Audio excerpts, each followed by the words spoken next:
For every 100 homes listed in San Diego, 54 of them are selling below the asking price, and sellers are getting worried. Now, it's not really what you think because there's something abnormal happening in the San Diego housing market. So whether you're buying or selling in 2026, you definitely need to understand exactly what's going on.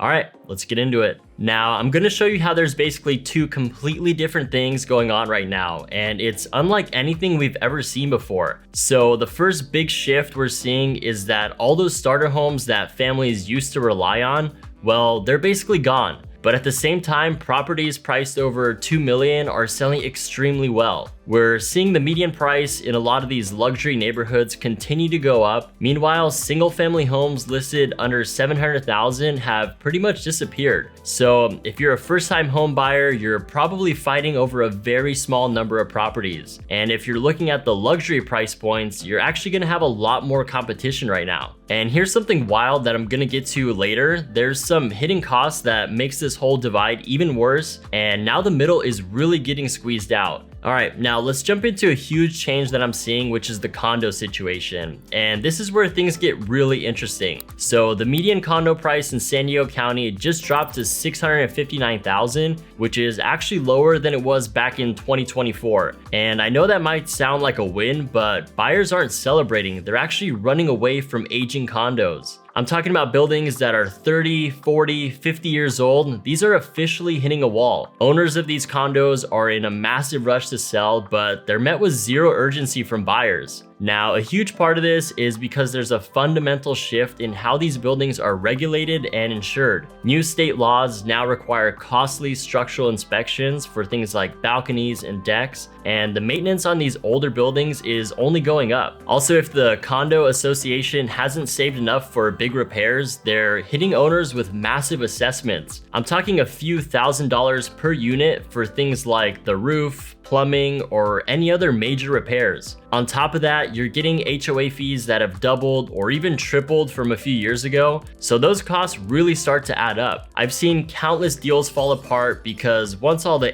HOA fees, the insurance, taxes, special assessments are all factored in, the buyers couldn't even get a mortgage. Even Fannie Mae and Freddie Mac, which are government-backed mortgages, they're actually blacklisting buildings that don't have their act together. So now sellers in those 30-plus-year-old buildings are feeling incredibly trapped, and buyers are terrified of buying into a money pit. And look, if you're thinking about buying a house here in San Diego, I've helped over 70 families buy and sell here, and I know exactly what to look out for. So definitely call, text, or email me anytime and I'll point you in the right direction. All right, now the slowing condo market is kind of giving people the wrong impression of the San Diego housing market. So let's start with the headline number because that's what most people are misunderstanding. The median sales price is $916,000, which is essentially flat, but when you break it down by property type, you're gonna see something very different. The median sales price for detached homes actually increased by 2% up to $1,070,000, but when you look at attached homes, those prices are dropping. So the headline price is essentially being dragged down by the entire condo market. Now, this is where things get really confusing for buyers because people hear the market's slowing down and they just assume that every property is negotiable. But the reality is that's not necessarily true. I'm still seeing good detached homes under about 1.3 million get multiple offers, especially in places like San Marcos, Claremont, Poway, and even parts of Oceanside. And look, the reason's very simple. Families want houses. They want a yard and a garage, they want more privacy, and everything else that comes with home ownership. But the only thing is, there's just not enough inventory. So now you've got this really weird situation where a condo sits for 60 days and takes a price cut, but then a detached house that's just around the corner sells in a week or two. Now, make sure you stick around with me for a few minutes and I'll show you exactly what's happening on the other side of all this, where buyers are paying all cash for multi-million-dollar houses. All right, now one of the biggest factors in home prices is the amount of houses on the market. Right now, we're seeing about 2.5 months of supply on detached houses, which means we're still in a seller's market. A balanced market normally sits between 4 and 6 months, so the bottom line is we're still in a low inventory environment, and that's why prices on these are still going up. And as an agent who's looking at the market every single day, I'm actually experiencing this firsthand when I'm sending homes to some of my buyers. especially for anyone who's looking somewhere like San Marcos right now. There's only about 75 houses for sale, which is really not a lot of options. Now, here's what most people don't understand. The real bottleneck isn't prices, it's interest rates. And a lot of this comes down to what's called the rate lock effect. People who bought a house or refinanced a few years ago when mortgages were only 3%, why would they sell and take on a 6% mortgage unless they absolutely have to?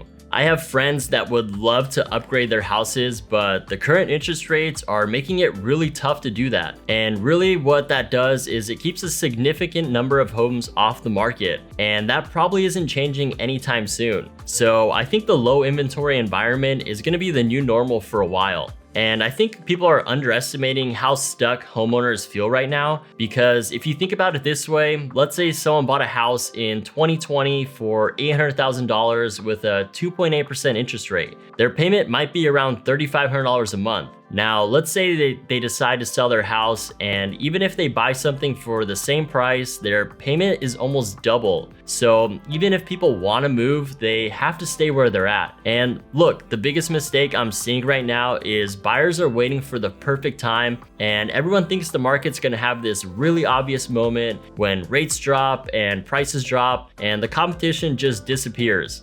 But the reality is that doesn't look like it's going to happen at all. Another thing to keep in mind, especially in San Diego, is that the demand doesn't just soften in most of these really strong lifestyle cities. So even if rates improve, that doesn't automatically make it easier to buy a house, because there's usually a lot of competition in low rate environments. Now, if you're actively looking to buy or sell in San Diego right now and you want to know what's happening in your specific neighborhood and price range, just call, email, or text me anytime, because right now I'm getting some amazing deals for buyers. I'm sometimes getting closing costs covered, we're getting repairs, rate buy downs, home warranties, so definitely reach out and we'll see what we can do. All right, now this is where the huge split is happening, because the luxury market in San Diego is still moving fast. Places like Del Mar, La Jolla, Solana Beach, Encinitas, they all have increasing home prices. Del Mar is up 1.8%, Solana Beach up 3%, La Jolla 4.2%, and Encinitas is up 1.3%. Now, here's the part that most people miss. Anything listed above $2 million, more than 60% of buyers are paying cash. So while the rest of the market is focused on interest rates, a lot of the buyers in these luxury markets aren't even thinking about them. Now, why exactly is this happening? Well, I want to zoom out for a second, because there's a bigger economic story underneath it all.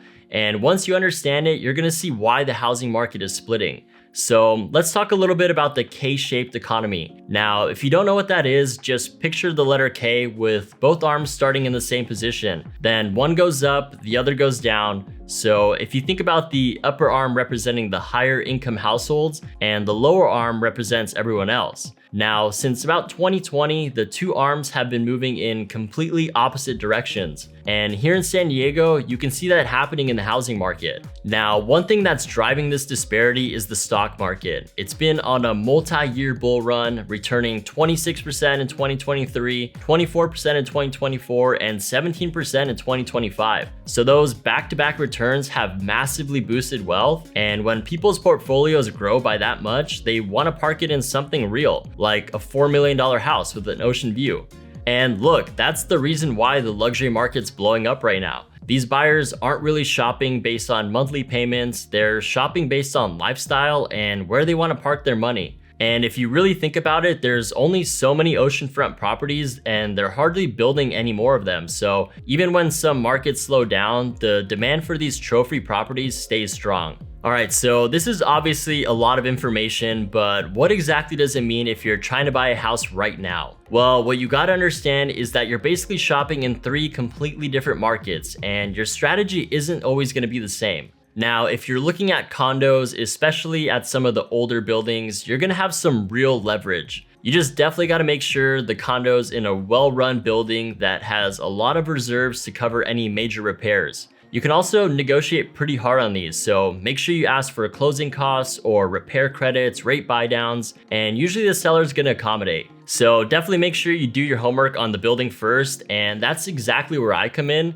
and I can really let you know what you should look out for. And look, if your budget's under $700,000, you're almost always gonna be looking at a condo. Detached homes at that price have basically disappeared, so you really have to be around $800,000 or maybe a little bit higher. Now, if you're shopping for a detached house under about 1.5 million, this is where things get a little bit more complicated. So at this price point, your strategy is really gonna depend on the area. Now, in more rate sensitive places like Escondido, Chula Vista, Santee, you can 100% still negotiate. Especially if a house has been on the market for 30 plus days, this is usually when the seller starts to get a bit nervous and they're way more open to negotiating. We're talking potentially tens of thousands of dollars in concessions that just weren't available a couple of years ago. And right now, more than half of all homes in San Diego are selling below asking price. But of course, that depends a lot on the area. Now, on the flip side, if you're looking at areas that have a lot more demand like San Marcos, North Park, Carmel Valley, you're almost always gonna have to go up against another offer or maybe even multiple offers. So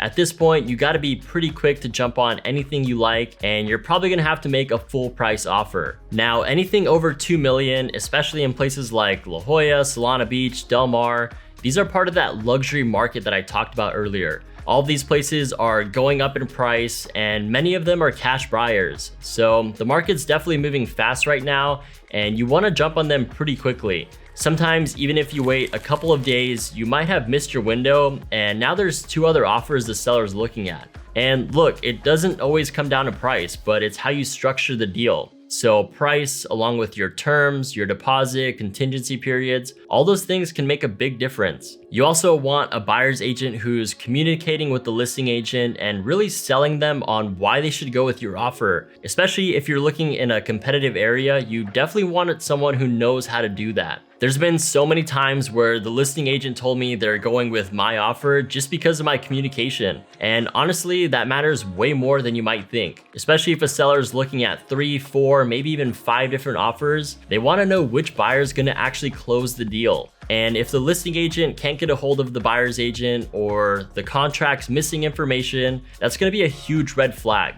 So a big part of getting your offer accepted is making the listing agent feel good about your offer. They don't want to deal with a buyer's agent who takes hours to respond or that might come off as inexperienced, and that stuff happens more than you think. And look, whenever we hop on a call, the first thing we're gonna do is walk through your situation. So where you'll be working, your timeline, what you want your life to look like here. That way I can get a really good idea of what you're looking for and point you in the right direction. So if you're thinking about moving to San Diego, then definitely reach out anytime. All my information is on the screen and down in the description. Also, make sure you watch this video right up here where I show you exactly what kind of homes you should never buy in San Diego. All right, I'll see you in the next one.